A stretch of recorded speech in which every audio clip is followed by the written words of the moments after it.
السلام علیکم ورحمۃ اللہ تعالی وبرکاتہ صلی اللہ علیہ نبی المی و علیہ صلی اللہ علیہ وسلم صلاۃ و سلام علیک یا رسول اللہ صلی اللہ علیہ وسلم۔ بسم اللہ الرحمن الرحیم۔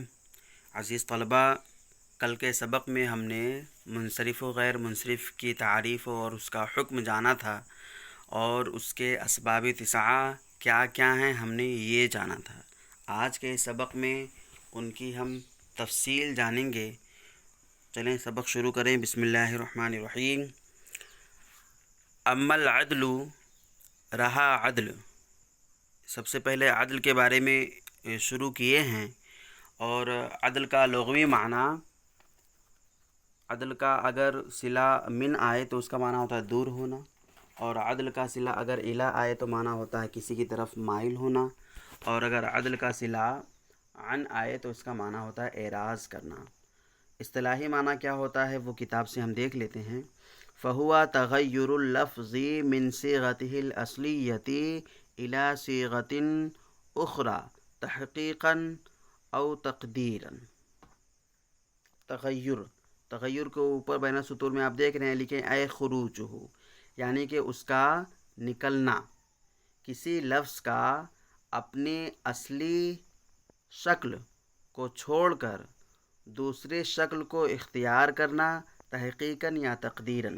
نیچے پھر بین السطور میں اس کا مفہوم لکھ دیے ہیں، اے تغیر غیر قیاسی مع بقائے مادہ اصلیہ، یعنی اصلی مادے کو باقی رکھتے ہوئے ایک غیر قیاسی تبدیلی کرنا، اس کے نکلنا۔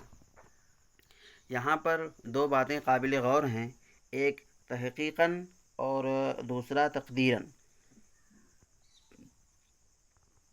تو یہیں سے دو باتیں سمجھ میں آئیں کہ عدل کی دو قسمیں ہیں، عدل تحقیقی اور عدل تقدیری۔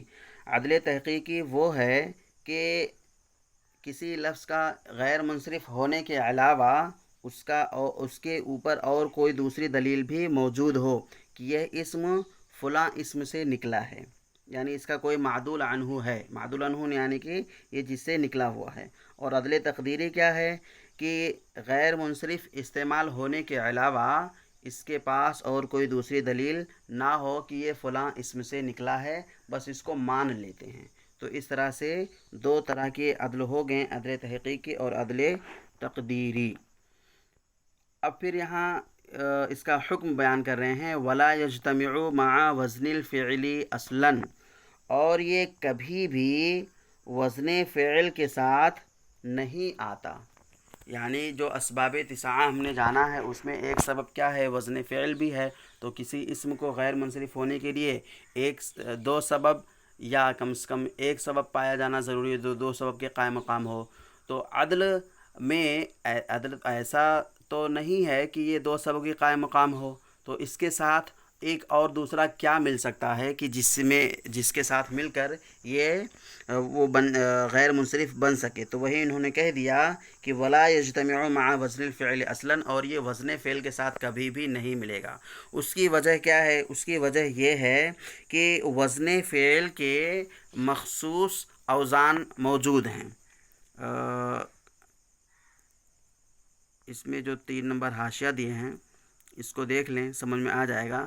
ولا یجتمع مع وزن الفعل، اور یہ وزن فعل کے ساتھ کبھی بھی جمع نہیں ہوتا، یہ اس وجہ سے کہ اوزان عدل در 6 محصور است، اس لیے کہ عدل کے جو اوزان ہیں وہ 6 چیزوں میں محصور ہیں، اس کے علاوہ نہیں ہے۔ جیسا کہ شاعر کا یہ شعر موجود ہے کہ انہوں نے یہ شعر میں پرویا ہوا ہے، کہتے ہیں اوزان عدل را بتمامی تو 6 شمر، کہ عدل کے اوزان، تمام اوزان کو تو صرف 6 ہیں، یہ شمار کر۔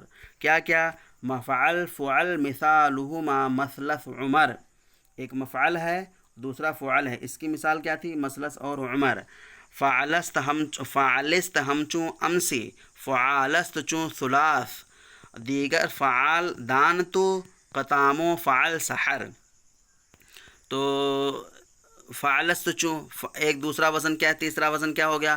فعل ہے، فعلے ہے جیسے امسی، چوتھا وزن کیا ہے؟ فعال ہے جیسے ثلاث، اور 5واں وزن فعال ہے جیسے قطام۔ قطام کہتے ہیں صقر کو، یعنی فالکن ایک پرندہ ہوتا ہے نا، فالکن، اسی پرندے کو قطام کہتے ہیں۔ اور چھٹا اور آخری وزن کیا ہے؟ فاعل ہے۔ تو کہنے کا مطلب یہ ہے کہ یہ ایسے اوزان ہیں کہ جن وزن پر کوئی بھی فعل آتا ہی نہیں، اسی وجہ سے کہا کہ یہ وزن فعل کے ساتھ نہیں آتے ہیں۔ یہ قاعدہ ہے ان کا۔ اچھا آگے دیکھیں، اس کی مثال دے رہے ہیں۔ کیا ہے مثال؟ کا عمر و ظفر، نیچے بین سطور میں لکھے ہیں، کیا دیکھیں؟ مثال عدل تقدیری کی بجز منع صرف دلیل دیگر نہ وارد، کہ یہ عمر اور ظفر جو استعمال ہوئے ہیں یہ عدل تقدیری کی مثال ہیں، کیونکہ بس یہ کہ کلام عرب میں یہ غیر منصرف استعمال ہو رہے ہیں، ان کے علاوہ ان پر کوئی دلیل اور دوسری موجود نہیں ہے۔ تو اب یہی کہا جائے گا کہ یہ عدل تقدیری ہے، یعنی اس کو مان لیا گیا ہے، تو بھائی کس سے مانیں گے؟ تو کہتے ہیں اس کا معدول عنہ جس سے نکلا ہے وہ عمر کا عامر مانتے ہیں اور ظفر کا ظافر مانتے ہیں، تاکہ اپنے مادہ اصلیہ کو باقی رکھتے ہوئے دوسرے صیغہ کی طرف جو نکلے گا تو وہ کس سے نکلا ہے؟ عامر اور ظافر سے۔ تو یہ غیر منصرف، اب اس طرح سے یہ ایک تو عدل ہو جائے گا کیونکہ یہ نکلا ہوا ہے، دوسرا یہ عالم ہوگا، تو دونوں ملا کر یہ غیر منصرف ہو گئے۔ اگلی مثال ہے ثلاث و مثلث و اخر و جمع، تو یہ تحقیقی کی مثال ہے۔ اب مثال عدل تحقیقی کسے کہتے ہیں؟ کہ کلام عرب میں غیر منصرف استعمال ہونے کے ساتھ ساتھ اس کے پاس کوئی تیسری دلیل بھی موجود ہو۔ کیا دلیل موجود ہے؟ چلیں دیکھ لیں۔ ثلاث 4 نمبر حاشیہ ہے نا، تو دیکھیں کا ثلاث و مثلث تکرار معانی این ہر دو اسم دلالت می کند بر اصل این ہر دو وجہ تکرار معنی بدون تکرار لفظ نمی باشد، پس معلوم شد کہ لفظ این ہر دو کی ثلاثتن باشد ہم مکرر است۔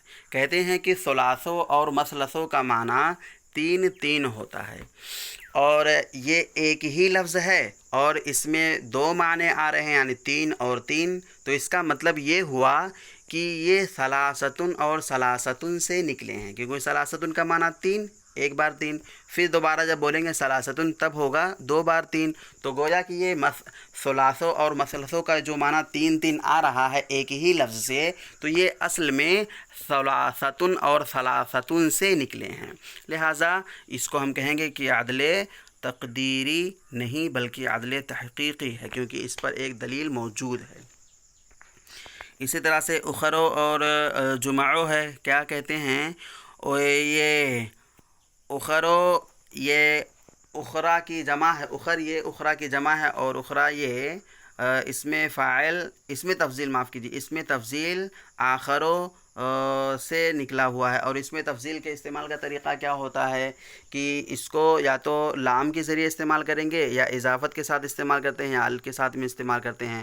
تو چونکہ یہاں پہ یہ تینوں چیزیں غیر منصرف ہونے کے معنی ہیں، اس وجہ سے ان کو استعمال نہیں کیے ہیں۔ اب اس کا مفہوم آپ یوں سمجھ لیں، مطلب اس کا کہ یہ آخرو اگر کسی چیز کی اگر یہ وصف بن رہی ہو، یعنی کسی کی صفت بن رہی ہو، تو یہ غیر منصرف استعمال کریں گے، ورنہ یہ منصرف استعمال ہوگا۔ جیسے قرآن شریف میں ہاں یہ ثلاث وغیرہ کے بارے میں تو ٹھیک ہے، اور بھی کئی جگہ پہ اخر وغیرہ استعمال ہوئے ہیں غیر منصرف ہی، جبکہ یہ صفت بن رہے ہوں، رجل آخر مثلا۔ دوسری چیز ہے یہاں پہ عمل وصف، لیکن انشاءاللہ ہم اس کو کل جانیں گے۔ تو آپ لوگ یہ عدل تحقیقی، عدل تقدیری اور عدل کیا کہتے ہیں، ساری چیزیں آپ کاپی میں اس کو نوٹ کر لیں اچھے سے۔ جزاکم اللہ خیر، السلام علیکم ورحمۃ اللہ۔